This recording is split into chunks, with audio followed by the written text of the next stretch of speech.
Marco, kumusta ang pakiramdam na hindi lang dinedicate ang Brody skin sa'yo, ikaw na mismo si Brody? Okay lang.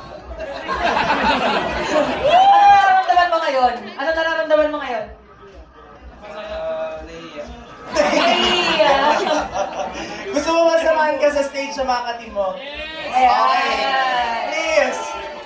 Samahan natin si Super Brody. Yes, si Super Brody.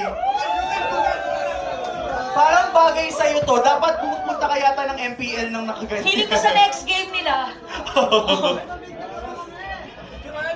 Picture daw, picture.